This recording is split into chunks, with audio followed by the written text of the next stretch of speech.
stuck here. The cops won't bother me.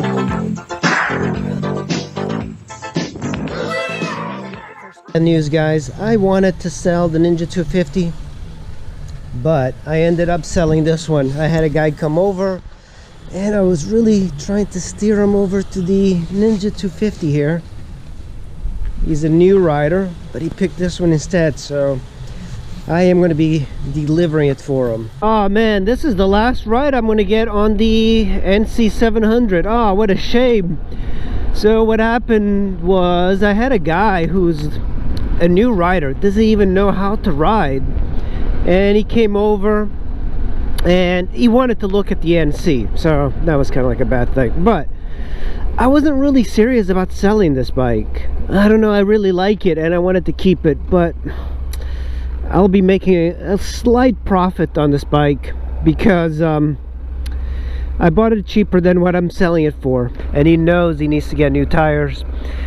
I am basically selling it to him like this, and he's a new rider, so shoot, it's a good bike for a new rider. Absolutely, it's a very good bike for a new rider. It's also strange because it's a great bike for an advanced rider. You know, it's kind of like that old cliche that people say. I'm trying to steer him into buying my Ninja 250 instead, and the only problem is I didn't have the title signed, so I have to go and get the title signed. But now the Ninja 250 is the only workable motorcycle I have, so that's and you know, I know the 250 well. Only downside is that it is carbureted, and carbureted bikes just require a little bit more work. Even though I am selling this bike, I probably will buy another NC. I am going to be looking for another one, and you know, why not just, you know, keep this one? That's a good question. That's a very good question, because I got a good deal on it. But you know, when you're confronted with the coronavirus and you're confronted with not having any money, you all of a sudden start to realize that, oh, maybe selling some bikes and making some money is a good idea.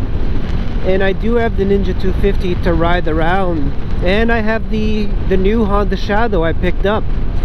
The Honda Shadow is a pain in the ass. It's carbureted, but it's kind of a cool bike. I'm working on it, can't get it to work. I did get it to crank by bypassing everything, but I can't just I can't start it. There's something up with the ignition. So, one interesting aspect of this bike that I didn't think I mentioned it's a lot smaller than the V-Strom. So if you're thinking about getting a V-Strom or nc700 and you're more interested in doing like very long journeys, the V-Strom definitely has an advantage. And you know, when I was riding the V-Strom, I kept thinking, why did they flare out that plastic so much? Because the bike itself is just so much wider, and you could actually even make a little compartment inside the plastic and put some extra money in case you run out of money or something on a trip, or credit cards. But I was always wondering why they flared out that plastic so much, because it would look so much better if it was a little bit thinner, a little bit svelter. And this one is very much like a very narrow bike. It's very European, very narrow, good for lane splitting, but not as good on the highway and not as good in touring. You also have a little bit less range on it, but the great thing about this one is that it's reliable. It's got a cool engine. It's got that frunk here, and it gets much better gas mileage than the V-Strom. The V-Strom maybe 55, some people say 60, but this one gets 65 left and right on a daily basis. But that's because the engine is so lazy. It's so easy to ride. It's a cool engine. See, that's the thing about the NC. Not a lot of people realize that because of its lazy engine, that it's much more durable than a regular motorcycle.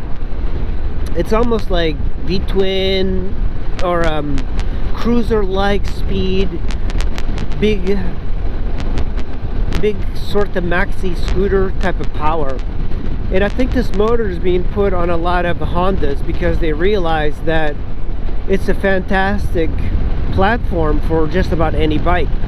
Gives you enough power, it can keep up with a lot of motorcycles, get you very good mileage, and it's very easy to manufacture.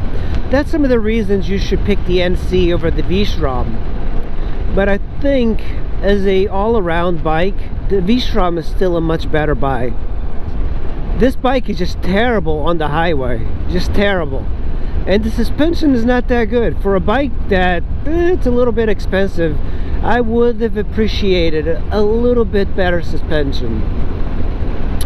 You know, it's not the cheapest thing in the world. I mean, you're getting like Ninja 250 like suspension, but because of the tires being a little bit worn, it definitely feels like there's something up with the shock. But it's just, I think it's just the way these budget bikes feel. Their suspension is just not very good. If I kept this bike, I would have taken this bike cross country. There's no issue at all of riding this thing cross country, because it's got everything that I like, you know. Very good mileage. I wish that the range was a little bit higher. I wish it was like 300. If they increased the tank just a little bit, it would be a lot better.